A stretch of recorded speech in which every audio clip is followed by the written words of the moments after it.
Hello दोस्तों, GK उत्कर्ष IQ में आप सभी को स्वागत है। दोस्तों आरपीए कांस्टेबल इसमें जो भी क्वेश्चन है दोस्तों 2019 का पूछा हुआ प्रश्न है। यहाँ पर देख सकते हैं 2019 का। इसमें दोस्तों टोटल 41 सेट है दोस्तों प्रीवियस क्वेश्चन। अगर आप लोग कवर कर लेते हैं दोस्तों तो एग्जाम की दृष्टि से काफ़ी महत्वपूर्ण होगा दोस्तों, क्योंकि आप लोग भी जानते हैं दोस्तों कि एग्जाम में प्रीवियस ईयर क्वेश्चन निश्चित आता है, और नहीं जानते हैं तो जान लीजिए दोस्तों आता है। और सभी को दोस्तों शिफ्ट बाय शिफ्ट अपलोड कर देंगे, आप लोग देखने का प्रयास कीजिएगा। चैनल को सब्सक्राइब नहीं किए हैं तो कर लीजिए दोस्तों, क्योंकि डेली सेट अपलोड करेंगे और डेली देखने का प्रयास कीजिएगा। यहाँ पर देख सकते हैं प्रथम पाली का सेट है 19/2/2019 का पूछा हुआ प्रश्न है दोस्तों। इसी सेट को रिवीजन करने वाले हैं। आइए दोस्तों रिवीजन करते हैं। आप लोग मेरी वीडियो को एक बार लाइक कर दीजिए। पहला प्रश्न है, वर्ष 1912 में अल हिलाल अखबार किसके द्वारा निकाला गया? इसका सही answer option C Maulana Abul Kalam Azad, और इन्हीं के द्वारा दोस्तों अल हिलाल ये जो है अखबार निकाला गया 1912 के दौरान। अगला प्रश्न है, अंतरिक्ष कैप्सूलों, सबमरीनों और सांस लेने के मास्कों में ऑक्सीजन के उत्पादन और कार्बन डाइऑक्साइड को बाहर करने के लिए किसका उपयोग किया जाता है? इसका सही आंसर हो जाएगा ऑप्शन दोस्तों सी पोटेशियम सुपर ऑक्साइड का इस्तेमाल किया जाता है। आप लोग याद रखिएगा। अगला प्रश्न है, विश्व युद्ध के कारण निम्न में से किस वर्ष ग्रीष्मकालीन ओलंपिक खेलों का आयोजन रद्द करना पड़ा था? इसका सही आंसर हो जाएगा ऑप्शन एक 1916 के दौरान दोस्तों यह जो है ग्रीष्मकालीन ओलंपिक खेलों का आयोजन रद्द करना पड़ा था। आप लोग याद रखिएगा 1916 के दौरान। अगला प्रश्न है, द्वितीय तमिल संगम का आयोजन कहाँ हुआ? इसका सही आंसर ऑप्शन बी यह जो है कपाटपुरम, और यहीं पर दोस्तों द्वितीय तमिल संगम का आयोजन किया गया। अगला प्रश्न है, निम्न में से कौन सा अधिकार भारतीय संविधान की आत्मा और हृदय कहलाता है? वह कौन सा अधिकार? इसका सही आंसर हो जाएगा ऑप्शन डी संवैधानिक उपचारों का अधिकार। संवैधानिक उपचारों का अधिकार, और यह जो है दोस्तों भारतीय संविधान की आत्मा और हृदय कहलाता है। अगला प्रश्न है, दो देशों के बीच वस्तुओं सेवाओं के आदान प्रदान संबंधी समझौतों को क्या कहा जाता है? इसका सही आंसर हो जाएगा ऑप्शन दोस्तों एक द्विपक्षीय व्यापार समझौता कहा जाता है। अगला प्रश्न होगा, Hindustan Republican association HRA short में कहा जाता है, और इनका नाम 1928 में बदलकर HSRA जो कि कर दिया गया। तो इनमें एस का अक्षर का पूर्ण रूप क्या होगा? पूर्ण रूप बताना है। इसका सही आंसर ऑप्शन एक सोशलिस्ट है। एस अक्षर का जो पूर्ण रूप है सोशलिस्ट। अगला प्रश्न है, भारत को लगभग 2 बराबर भागों में विभाजित करती है कौन सा रेखा? इसका आंसर डी कर्क रेखा, और यह जो है भारत को लगभग 2 बराबर भागों में विभाजित करती है कर्क रेखा। अगला प्रश्न है, भारतीय संविधान को लागू करने के लिए किस विशेष तिथि को चुना गया? इसका सही आंसर हो जाएगा ऑप्शन बी 1926। ये जो सॉरी दोस्तों 26 जनवरी को यह जो है ये विशेष तिथि है 26 जनवरी, जो कि यह जो है भारतीय संविधान जो लागू करने के लिए विशेष तिथि है 26 जनवरी, याद रखिएगा। 10 नंबर क्वेश्चन होगा, निम्न में से किस देश की सीमा भारत से नहीं मिलती है? इसका सही आंसर हो जाएगा ऑप्शन डी रूस, और रूस जो है दोस्तों यह जो है भारत की सीमा से नहीं लगती है दोस्तों, और यहाँ पर नेपाल, भूटान और म्यांमार ये सभी दोस्तों भारत की सीमा से मिलती है। अगला प्रश्न है, निम्न में से क्या एक खेल है? इसका सही आंसर हो जाएगा ऑप्शन एक डोंगी चालन इसे कहेंगे दोस्तों किनोइंग के नाम से जानेंगे, और यह जो है एक खेल है। अगला प्रश्न है, भारत के साथ अंग्रेजों के व्यापार के संबंध में दस्तक क्या आश्चर्य है? इसका आश्चर्य क्या है दस्तक का? इसका सही आंसर ऑप्शन एक व्यापार में छूट। दस्तक का आश्चर्य है व्यापार में छूट। अगला प्रश्न होगा, धार्मिक स्वतंत्रता का अधिकार से क्या आश्चर्य है। इसका सही आंसर ऑप्शन 1। धार्मिक क्रियाकलापों के संबंध की स्वतंत्रता, कुछ संस्थानों में धार्मिक निर्देश देने की यह स्वतंत्रता, इसका यही आश्चर्य है। यहाँ पर देख सकते हैं धार्मिक स्वतंत्रता का अधिकार का यही आश्चर्य है। इसका आंसर 1, आप लोग याद रखिएगा। अच्छा क्वेश्चन है। 14 नंबर क्वेश्चन, दो जल निकास घाटियों को अलग करने वाले उभरे हुए भाग को क्या कहा जाता है? इसका सही आंसर, इसका आंसर सी, जल विभाजक कहा जाता है, जल विभाजक। अगला प्रश्न होगा, संविधान सभा ने राष्ट्रगान को कब अपनाया? इसका सही आंसर हो जाएगा ऑप्शन 1, 1950 के दौरान। दोस्तों 1950 के दौरान संविधान सभा ने राष्ट्रगान को अपनाया। अगला प्रश्न होगा, जब कोई वस्तु अनंत परिचित होती है तो वस्तु के अवतल दर्पण पर बनने वाले प्रतिबिंब की प्राकृतिक होगी क्या होगी? इसका सही आंसर ऑप्शन बी, वास्तविक और उल्टा। जो प्राकृतिक होगा वास्तविक होगा और उल्टा होगा। अगला प्रश्न है, किसका उपनाम लोकमान्य था? इसका सही आंसर ऑप्शन सी, बाल गंगाधर तिलक, और इनका जो है दोस्तों उपनाम है लोकमान्य के नाम से बाल गंगाधर तिलक को जाना जाता है, याद रखिएगा। अच्छा क्वेश्चन है। निम्न में से किस सागर या महासागर की लवणता सर्वाधिक है? तो दोस्तों सबसे अधिक लवणता बताना है दोस्तों, इसका आंसर डी, भूमध्य सागर, और इनका दोस्तों लवणता सबसे ज़्यादा है। अगला प्रश्न है, निम्न में से कौन स्वपोषी जीवों के उदाहरण है? स्वपोषी, इसका सही आंसर ऑप्शन बी, हरे पौधे और कुछ बैक्टीरिया। हरे पौधे और कुछ बैक्टीरिया, यह क्वेश्चन दोस्तों रिपीट हो चुका है, इस क्वेश्चन को याद रखिएगा। मिट्टी के बर्तनों पर की जाने वाली रंगीन चित्रकारी खुर्जा का संबंध किस राज्य से है? इसका सही आंसर हो जाएगा ऑप्शन बी, उत्तर प्रदेश राज्य से है। खुर्जा का संबंध उत्तर प्रदेश राज्य से है। अगला प्रश्न होगा, विश्व का सबसे बड़ा महासागर कौन सा है? इसका सही आंसर हो जाएगा ऑप्शन दोस्तों बी, प्रशांत महासागर। यह जो है पूरे विश्व का सबसे बड़ा महासागर है, प्रशांत महासागर। अगला प्रश्न है, किसी वस्तु या पदार्थ, परमाणु या अणु द्वारा उत्सर्जित या अवशोषित होने वाले विद्युत चुम्बकीय विकिरण की तरंगदैर्घ्य का विशेषता के रूप में दोस्तों यह जो है परिभाषित किया जाता है। तो इसका सही आंसर हो जाएगा ऑप्शन 1, स्पेक्ट्रम। स्पेक्ट्रम को परिभाषित किया जाता है दोस्तों, क्वेश्चन को समझ लीजिए, समझना बहुत जरूरी है। किसी वस्तु या पदार्थ, परमाणु या अणु द्वारा उत्सर्जित या अवशोषित होने वाले विद्युत चुम्बकीय विकिरण की तरंगदैर्घ्य की विशेषता के रूप में स्पेक्ट्रम को परिभाषित किया जाता है, स्पेक्ट्रम। इसका आंसर 1। अगला प्रश्न, अत्यधिक ऊंचाई पर स्थित बादलों को क्या कहा जाता है? इसका सही आंसर ऑप्शन डी, उच्च स्तरीय बादल के नाम से जाना जाता है। जो कि अत्यधिक ऊंचाई पर स्थित बादलों को उच्च स्तरीय बादल के नाम से जाना जाता है।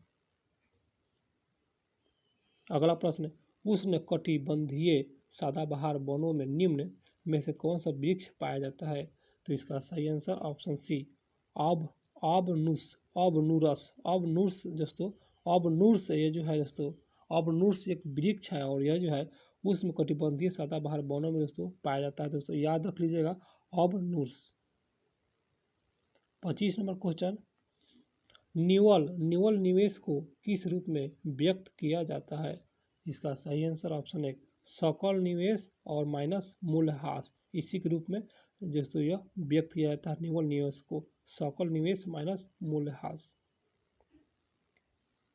26 नंबर क्वेश्चन, गोल करने की क्रिया का संबंध निम्न में से किस खेल से है? यहाँ पर गोल है तो इसका सही आंसर हो जाएगा ऑप्शन सी, वाटर पोलो है जो इसका संबंध दोस्तों वाटर पोलो से है दोस्तों, और वाटर पोलो में खिलाड़ियों की संख्या 7 होता है, याद रखिएगा 7 होता है। 27 नंबर क्वेश्चन होगा, भारतीय संविधान का 42वां संशोधन किस वर्ष पारित हुआ था? कितना अच्छा सवाल है और कितना आसान। इसका आंसर है 1976 में दोस्तों 42वां संशोधन 1976 में पारित हुआ था। अगला प्रश्न होगा आय की असमानता को मापने की सबसे परिशुद्ध विधि क्या कौन सी है? परिशुद्ध, इसका सही आंसर ऑप्शन ए लॉरेंज वक्र है, और यह जो है सबसे प्रसिद्ध विधि है आय की असमानता मापने के लिए, लॉरेंज वक्र। अगला प्रश्न होगा यूएनडीपी ने पहली मानव विकास रिपोर्ट कब प्रकाशित की? इसका सही आंसर ऑप्शन सी 1990 के दौरान दोस्तों यूएनडीपी ने पहली मानव विकास रिपोर्ट प्रकाशित की 1990 के दौरान। मानसून शब्द का जो कि यह दोस्तों उद्भव किस भाषा से है? तो इसका सही आंसर हो जाएगा ऑप्शन बी अरबी भाषा से है दोस्तों। मानसून शब्द क्या है? एक अरबी भाषा से है। अगला प्रश्न गल्फ धारा की विशेषता निम्न में से क्या है? इसका सही आंसर ऑप्शन बी यह जो है गर्म महासागरीय धाराएं हैं। गल्फ स्ट्रीम जो है दोस्तों गल्फ स्ट्रीम में क्या है? गर्म महासागरीय धाराएं हैं। 32वां क्वेश्चन 1760 ईस्वी में वांडीवास के युद्ध में किसका हार हुई? इसका सही आंसर ऑप्शन डी फ्रांसीसियों की हार हुई थी, और यह जो है 1760 के दौरान वांडीवास का युद्ध हुआ था, उसमें फ्रांसीसियों की हार हुई थी। अगला प्रश्न यदि अदालत को लगता है कि कोई विशिष्ट पदाधिकारी अपने विधिक कर्तव्यों पर पालन नहीं कर रहा है, अच्छा, जिससे किसी व्यक्ति के अधिकारों का हनन हो रहा है, ऐसे में अदालत द्वारा जारी किया जाने वाला परमादेश कौन सा है दोस्तों? कौन सा है? तो यहाँ पर देख सकते हैं, यहाँ पर दोस्तों इसका सही आंसर हो जाएगा ऑप्शन दोस्तों सी में क्या है? परमादेश। इसका सही आंसर हो जाएगा परमादेश। जो कि जारी किया जाने वाला परमादेश कौन सा है? तो परमादेश है, इसका आंसर सी है, आप लोग याद रखिएगा। अगला प्रश्न होगा उज्जैन का प्रसिद्ध महाकालेश्वर मंदिर कहाँ स्थित है? इसका सही answer option D Madhya Pradesh राज्य में अवस्थित है। महाकालेश्वर मंदिर मध्य प्रदेश राज्य में अवस्थित है। वह अभिक्रिया क्या कहलाती है जिसमें अम्ल और क्षार की अभिक्रिया द्वारा लवण और जल उत्पन्न होते हैं? वह अभिक्रिया, इसका सही आंसर ऑप्शन दोस्तों थोड़ा सा जूम करेंगे, ज़्यादा नहीं, इसका आंसर डी रेडॉक्स अभिक्रिया कहलाता है। रेडॉक्स अभिक्रिया कहलाता है। क्वेश्चन को समझ लीजिए दोस्तों, वो अभिक्रिया क्या कहलाता है? तो वह अभिक्रिया रेडॉक्स अभिक्रिया कहलाता है, और जिसमें अम्ल क्षार की अभिक्रिया द्वारा लवण और जल उत्पन्न होते हैं। बिल्कुल आशा करते हैं कि क्वेश्चन को समझे होंगे दोस्तों वीडियो अच्छा लग रहा है तो चैनल को सब्सक्राइब जरूर कीजिएगा, भूलिएगा नहीं दोस्तों। प्रश्न पर आते हैं रिंग नेट और बॉल का संबंध निम्न में से किस खेल से है? इसका सही आंसर ऑप्शन दोस्तों सी बास्केटबॉल, और बास्केटबॉल में खिलाड़ियों की संख्या 5 होता है। रिंग नेट और बॉल इसका संबंध बास्केटबॉल से है। मानव शरीर के निम्न में से कौन से अंग द्वारा शरीर में बनने वाले नाइट्रोजन युक्त अवशिष्ट जैसे यूरिक अम्ल का निष्कासन किया जाता है? इसका सही आंसर हो जाएगा ऑप्शन दोस्तों एक गुर्दा के माध्यम से, आप लोग याद रखिएगा। भारत सरकार की प्राथमिक नीति का थिंक टैंक बताना है क्या है? दोस्तों इसका सही आंसर हो जाएगा ऑप्शन बी नीति आयोग याद रखिएगा दोस्तों, इसका आंसर बी हो जाएगा नीति आयोग। आइए दोस्तों 39वां क्वेश्चन होगा एस्टोमेटा रंध्रों में रक्षी कोशिकाओं का कार्य क्या होता है? इसका सही आंसर ऑप्शन सी खोलना और बंद करना। यह जो है एस्टोमेटा रंध्रों में रक्षी कोशिकाओं का यही कार्य है, खोलना और बंद करना। 40वां क्वेश्चन किसने संविधान के निर्माण के लिए आधिकारिक तौर पर संविधान सभा की मांग की? तो इसका सही आंसर हो जाएगा ऑप्शन बी भारतीय राष्ट्रीय कांग्रेस दोस्तों। यह क्वेश्चन रिपीट हो चुका है, इस क्वेश्चन को भी याद रखिएगा। 41वां क्वेश्चन भारतीय संविधान में अनुच्छेद 16 के अंतर्गत सार्वजनिक रोजगार के मामलों में अवसर की समानता का प्रावधान किसके लिए किया गया है दोस्तों? तो यह जो है किया गया है, इसका सही आंसर हो जाएगा ऑप्शन सी, सभी नागरिकों के लिए किया है दोस्तों, सभी नागरिकों के लिए किया गया है, जो कि यहाँ पर देख सकते हैं अनुच्छेद 16 जो कि अंतर्गत सार्वजनिक रोजगार के मामलों में अवसर की समानता का प्रावधान, यह किसके लिए किया गया है? तो सभी के लिए किया गया है। बिल्कुल दोस्तों। 42 number question, milk of magnesia, milk of magnesia dash का उदाहरण, मतलब किसका उदाहरण है? इसका आंसर सी, एंटी एसिड का जो कि यह उदाहरण है, मिल्क ऑफ मैग्नीशिया। याद रखिएगा दोस्तों, न्यू क्वेश्चन है और न्यू क्वेश्चन याद करना बहुत जरूरी होता है दोस्तों। प्रश्न पाते हैं, साक्षी मलिक का संबंध निम्न में से किस खेल से संबंधित है? इसका सही आंसर ऑप्शन सी, कुश्ती से संबंधित है साक्षी मलिक। 44 नंबर क्वेश्चन दोस्तों, 2011 के विश्व कप के दौरान भारतीय क्रिकेट टीम का कप्तान कौन था? तो इसका सही आंसर हो जाएगा ऑप्शन बी, महेंद्र सिंह धोनी। वायु का दोस्तों, वायु का अपवर्तनांक क्या है? दोस्तों अपवर्तनांक बताना है, इसका सही आंसर ऑप्शन सी 1.0003। याद रखिएगा, वायु का अपवर्तनांक 1.0003। अगला प्रश्न होगा, कानून का शासन की धारणा किस देश के संविधान से ली गई है? इसका सही आंसर ऑप्शन ए, ब्रिटिश संविधान से लिया गया है दोस्तों, ब्रिटिश। अगला प्रश्न, निम्न में से कौन सी राजस्थानी चित्रकला से सम्मोहित शैली नहीं है? इसका सही answer option D, Kangra. Kangra दोस्तों यह जो है राजस्थानी चित्रकला से सम्मोहित नहीं है यहाँ पर, और किशनगढ़ और बूंदी और मेवाड़ी सभी दोस्तों राजस्थानी चित्रकला से संबंधित है। 49 नंबर क्वेश्चन होगा, हिमालय पर्वत श्रृंखला कितनी दूरी लंबाई में फैली हुई है? हिमालय पर्वत श्रृंखला, इसका सही आंसर ऑप्शन बी, 2400 किलोमीटर की दूरी में दोस्तों फैली हुई है, 2400 किलोमीटर की दूरी में। निम्न में से किस अग्रणी व्यक्ति ने 1857 के विद्रोह में भाग लिया था? इसका सही answer option C, Nana Saheb. Famous question है नाना साहेब। 50 नंबर क्वेश्चन होगा, बेरोजगारी और मुद्रास्फीति के बीच के संबंध को किस रूप द्वारा दर्शाया जाता है? इसका सही आंसर ऑप्शन दोस्तों, इसका आंसर डी क्या है दोस्तों, फिलिप्स वक्र के रूप में दर्शाया जाता है दोस्तों, फिलिप्स वक्र। और दोस्तों क्वेश्चन को समझ लीजिए, बेरोजगारी और मुद्रास्फीति के बीच के संबंध दोस्तों किस रूप में दर्शाया जाता है? तो यह जो है दोस्तों फिलिप्स वक्र के रूप में दर्शाया जाता है। दोस्तों मेरा क्वेश्चन हुआ समाप्त। मेरा वीडियो अच्छा लगा हो दोस्तों तो चैनल को सब्सक्राइब जरूर कीजिएगा दोस्तों, भूलिएगा नहीं, क्योंकि डेली सेट अपलोड करेंगे और डेली देखने का प्रयास कीजिएगा। और यहाँ पर दोस्तों इसका बता देते हैं, ये जो है रीजनिंग है और इसका PDF टेलीग्राम पर बिल्कुल उपलब्ध है, आंसर के साथ आप लोग बनाने का प्रयास जरूर कीजिएगा।